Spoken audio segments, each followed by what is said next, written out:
Hey, what's up, everyone? Welcome back to the Heel Deal podcast. You're back with your hosts, Ben and Zach. Zach, how you feeling today? Pretty good, man. What's up, guys? Gosh, it's been a serious week of UNC sports now that basketball's back, huh? That's right, yeah. Got pretty much all the fun teams in play now. Exactly. This is the best time of the year.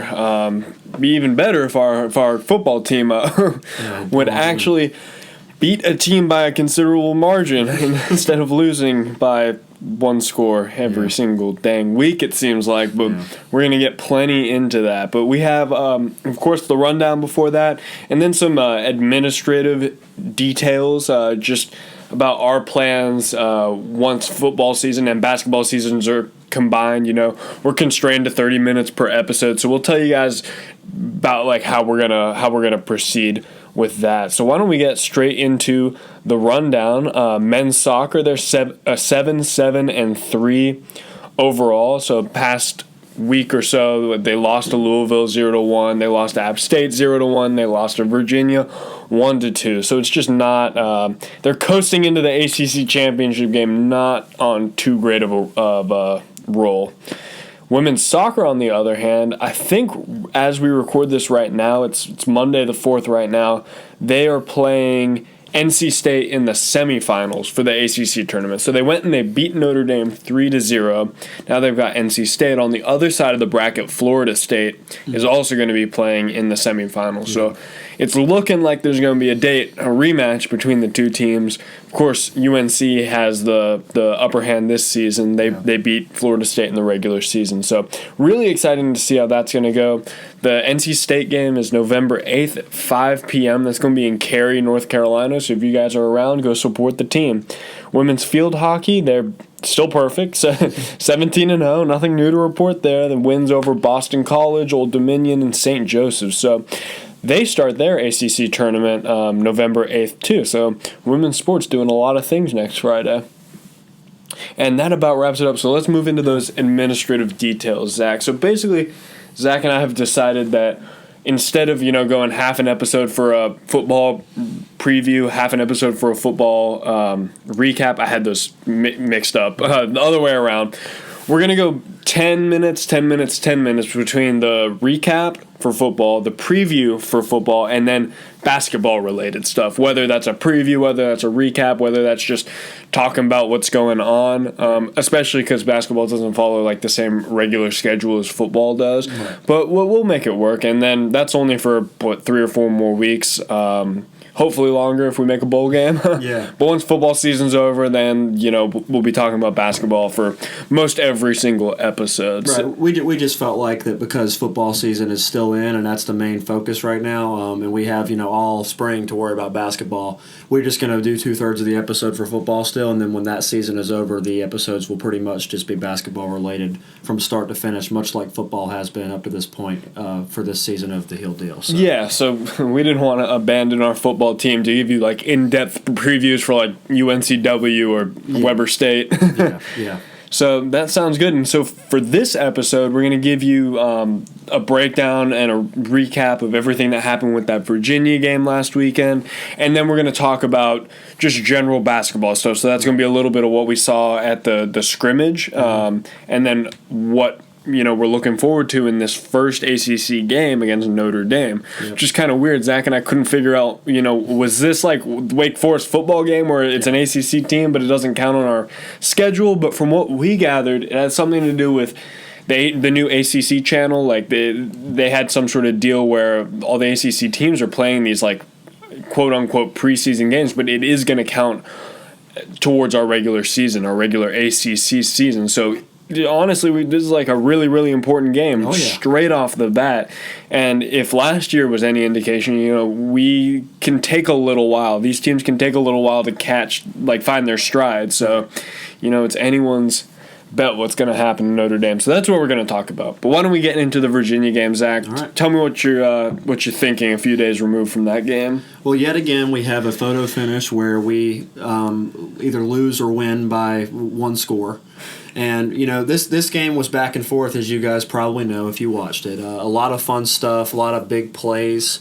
Really a very entertaining football game to be at. It was very cold, but it was still a lot of fun. In summary, it's just another situation where I feel like the team has shown a lot of fight, but at the end of the day, we just haven't been able to make one or two more plays than the other team, who is about equally as talented as we are. Yeah. We saw that at Virginia Tech, and then now we saw that against Virginia. So I think overall that's kind of the big picture kind of image I get whenever I think about this season for us. Exactly. I mean, someone asked me what I thought was going to happen with this Virginia game. It was right before the game started. I said, no matter what happens, I guarantee it's going to be within one score going into the fourth, and wouldn't you know it was. We both picked that, too. We both picked it to be one-score game. I don't think either of us thought it would be this high-scoring, though. No, I thought it would be a little high-scoring, but not quite up in the high 30s like this. Yeah, and neither of us could have predicted, Brice Perkins having almost 500 total yards of offense. He was the offense. To put it in perspective, Perkins accounted for 490 total yards of offense. That was almost 380 through the air, over 100 rushing. So that was 490 total.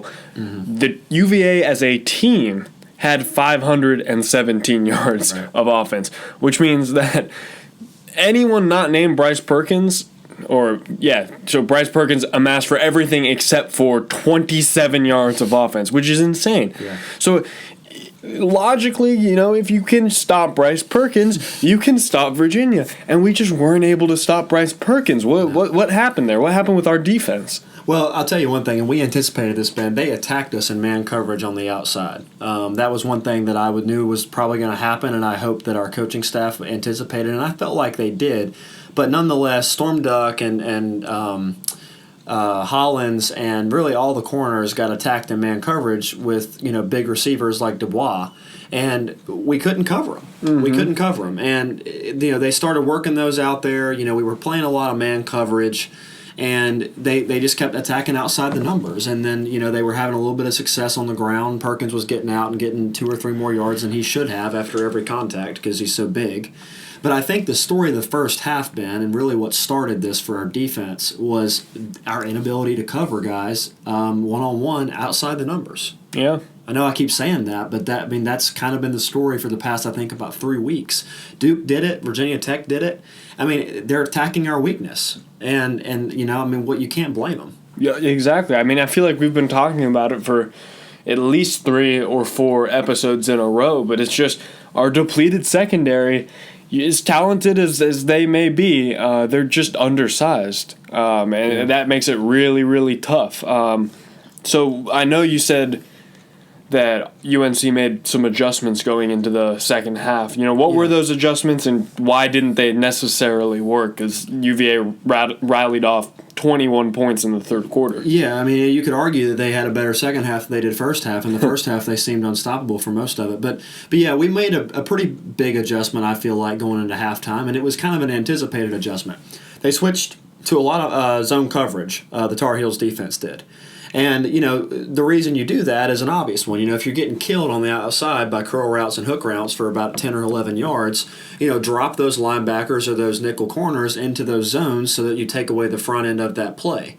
Well, the problem with zone coverage when you're playing against this pistol option look that Virginia had where they run 31 personnel and things like that with 3 people around Perkins and the ball can go to any of them in any direction, is that if you're playing zone, none of your defensive players have assignments to any particular people. So you're basically dropping back into coverage and you're letting all that deception-based offense come to you. In man coverage, everybody has a guy. As I was talking about to you before, I think it may have been before the Duke game, but when you practice against that, you practice without a ball. You just know your man. But the problem with zone is that you can't do that. So what happened, I think, is we adjusted to stop the pass. Mm-hmm. We adjusted to stop that one-on-one attack that they had with their receivers on the outside.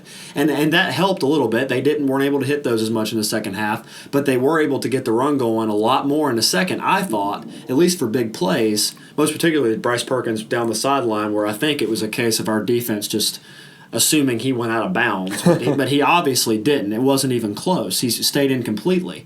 But the run opens up in zone like that, especially when you have all those options.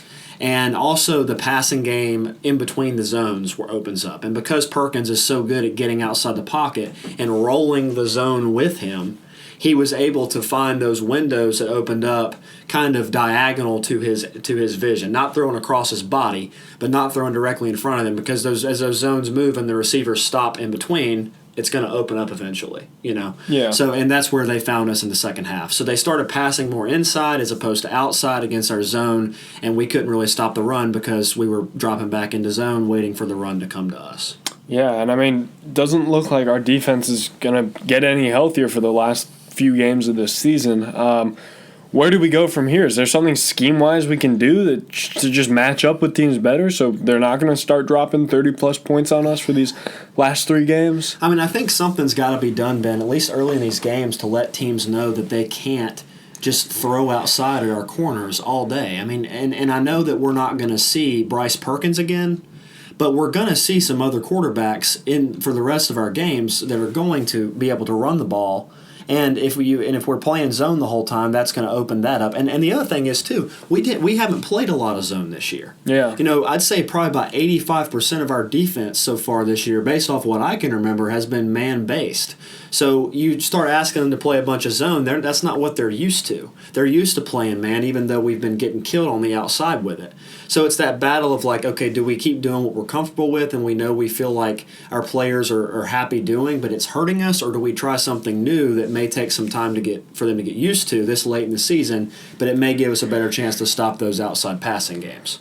I don't know. It's really a pick your poison at this point. I mean, we've just had a lot of. I think Patrice going down was the biggest injury of this season. Yeah. You can argue Nick going down in the second game as center was a huge thing for our offensive line. You can argue that we losing Wilfork after his great game against South Carolina and just now getting him back, what was left of him for this game. He didn't look like himself. But I think Patrice Rene going out in this season has been the single worst thing that could have happened to this team. He was our best cover corner and corner overall by a long shot. And if we had him to cover Damon Hazelton against Virginia Tech, if we had him for Dubois against Virginia, just to name a couple, I mean, it takes away an option in a lot more situations than what actually happened. I mean, it really does. Yeah, I mean, that's just football for you. Sometimes that injury bug gets you, and it's up to the coaching staff to figure out, how to bounce back from that. And I really think that's kind of been the antithesis of this season. It's been our downfall. It's why we're sitting at 4-5, and why we've got to win, 2 games just to make a bowl. Make some bowl in Dubuque, Iowa, against some team no one's ever heard of. But a bowl is a bowl. The Charmin Ultra Soft Bowl. Yeah, exactly. But I mean, as far as the rest of the season goes, not to give too much of an in-depth preview, but we have 2 games against a respectable Pitt team and a kind of respectable NC State team, and then we got our kind of, I don't want to say easy win. I never want to say any win's easy, but we got our game against Mercer, who's an FCS team. Yeah. We can beat Mercer. We just have to beat Pitt or NC State. Win one of those 2, man. And it's going to be tough to win both of them. I don't know. Dude, both of them are away, which is we just have dug ourselves into a hole. It would just break my heart for this team to go 6 or 5-7. And to miss a bowl after all that they've gone through, starting 2-0, having Sam Howell play lights out, and we're going to get to him in just a second, but it'd just be tragic, Yeah, it would be tough, but it's realistic, though, Ben. I mean, Pittsburgh is a really good team. We're going to do a preview of them next week and stuff, and then NC State, that'll be a good game, even if NC State, shows up with a bunch of second-string players. They're still going to play us tough because that's the nature of that game. But I don't know, man. I mean, I think that this team can win 2 of those. It's going to be tough. We've got to mix some things up on defense. We can't be predictable on defense because one last thing I'll note about Virginia is that they came in with a game plan to attack them outside the numbers. You saw it from the start. I mean, there was no doubt they were going to go. Well, it's like a big bullseye painted in our backfield. I think any and all teams are going to try and exploit that too. But true or false, Zach. UNC, we're not in contention for the ACC Coastal anymore. Maybe mathematically we're in it, but realistically, are we still in it? Mathematically, we are in it, but I don't think it's realistic to say we have a chance at winning this one. I mean, Virginia now, they have a head-to-head against us, and within the Coastal, they are game up. So because of that, I think, I don't know exactly, but I think they just have to win one more game in the Coastal to clinch it. And I anticipate they'll do that. They get Virginia Tech at home this year. And I know that's a rivalry, but I'd say Virginia probably wins that one. If nothing else, I don't know what the rest is on their schedule. But yeah, I would say, I don't know what you think, but I would say it's probably a little bit foregone now that we will probably either come in second or third in the Coastal this year. Yeah, no, I agree. I think the focus has shifted onto just making a bowl game at this point. We needed this game. If we were going to win the Coastal, we had to have this one. I think it's done now for us to win the Even Coastal. if somehow, we could tie Virginia in the Coastal standings or in the ACC standings, they would have the tiebreaker, so that's that. So we would have to win our 2 ACC games. Virginia would have to lose theirs somehow. It's not going to happen. So this team just needs to focus on the next game up, and that game's Pitt. But before we get too deep into lamenting our season here, let's talk about what actually worked in this Virginia game. And if you look at the stat sheet, it's obvious Sam Howell was his usual self, just dealing the ball, and De'Ami Brown had a career, just an absolute sensational effort on his part. He had 6 receptions for 202 yards and 3 touchdowns. Sam went 15 for 29, 353 yards and 4 touchdowns. Yeah. It seems like we're almost taking Sam's production for granted. You have to step back and think this dude has a similar production level to Joe Burrow right now, who might be a Heisman front runner, and Sam Howell's he's a true freshman. Yeah, I mean, just think about the narrative, guys, as we were going into this final drive that we weren't able to convert on Saturday. We're thinking, just give Sam a chance to score.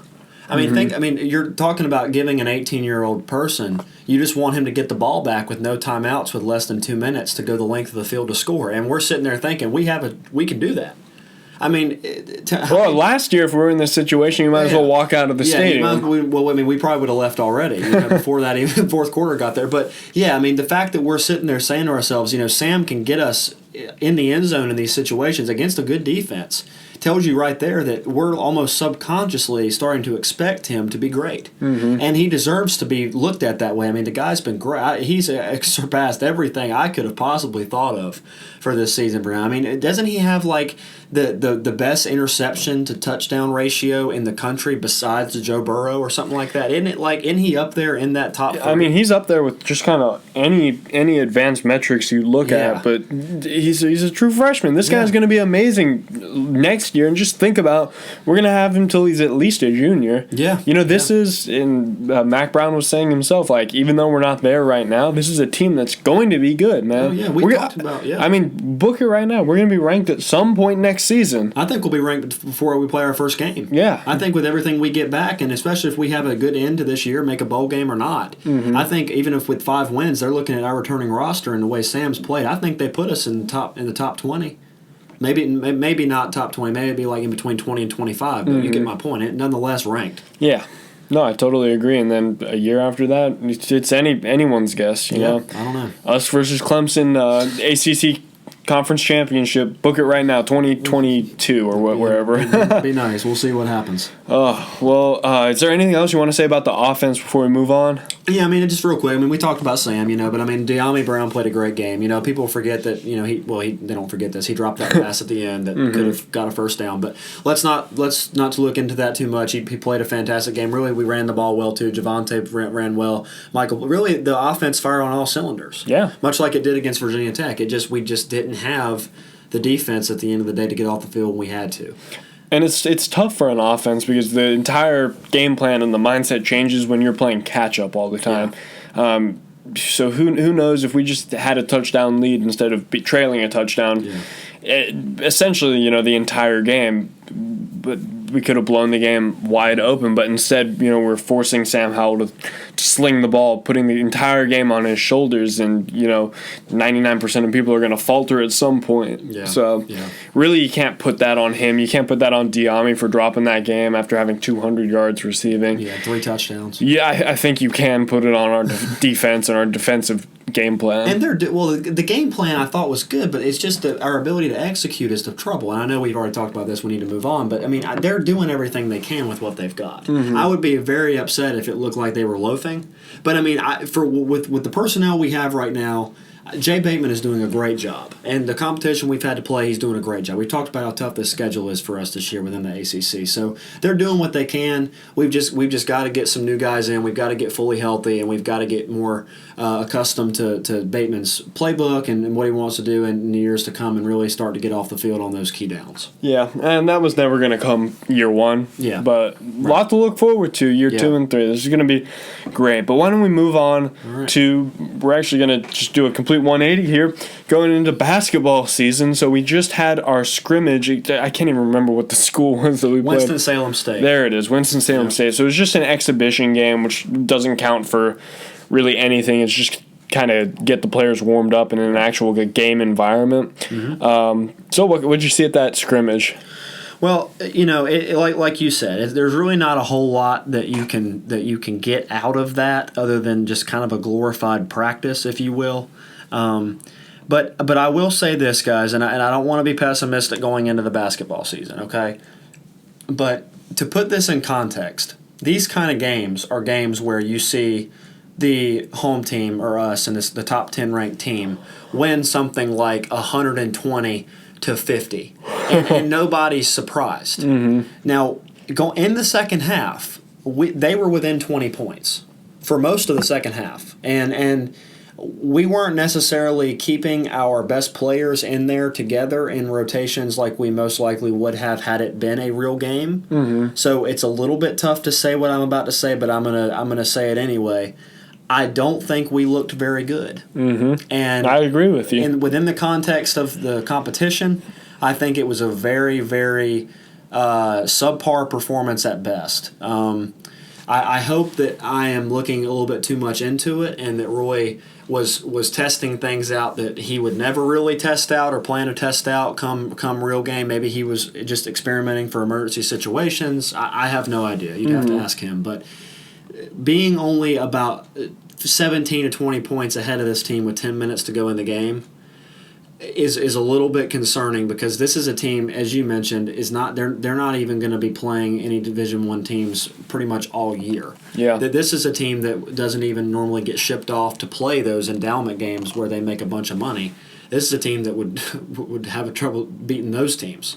So I don't know. Dude, losing to UNC by 35 points, it's like a moral victory for a team. Like, I'd be stoked if I were a player or a fan of Winston-Salem State. Especially because we're in the top 10. Yeah. And there's all this talk about Cole and all that. And I mean, but if we play like that, we're not going to be in the top 10 for too long. I mean, the biggest thing, and I know Roy was not happy with it, but it was 23 turnovers, which you just can't do it. It's sloppiness. I doubt Winston-Salem State has the most stellar ball-hawking defense ever that forces a bunch of turnovers. So that means that a lot of them were just up to mental lapses and errors on our part. And like I said, think about our team last year at the beginning of the season when we were getting smacked by like Texas. We're getting smacked by Michigan. Mm-hmm. That team was so different by the end of the season when we were beating Duke and things like that. It's just Kobe had to develop. He was a freshman, and Cole Anthony's just in the same boat. He's going to have to develop as the season goes on. So we're not going to come out and look like the most amazing team in the entire world. With that being said, we can't afford to lose our first ACC game against a team like Notre Dame. No, and I don't think we will, guys. I mean, Notre Dame is not ranked. They're not really getting too much back. But they're still an ACC team. They're a respectable team. They're very well coached. So it's going to be tough. And I'll say this. I think if we play with the same, ability that we did against Winston-Salem State, we could get beat. Mm-hmm. I don't think we will, though. I think Roy will have them ready to go. But, I mean, I know you probably want to talk about it at some point, but, we don't know when we're going to get Brandon Robinson back. Yeah, exactly. And, B-Rob has been somebody in the past who has been more of a role player. But, guys, I mean, being at the scrimmage, it's obvious that we need him to be a key player. I mean, I think he's our best pure shooter that we have on the team, especially with Cam graduating, with Kobe going to the pros too. He's likely our biggest perimeter threat. So, of course, Brandon Robinson went down with an ankle injury like 5 minutes into the game. Yeah.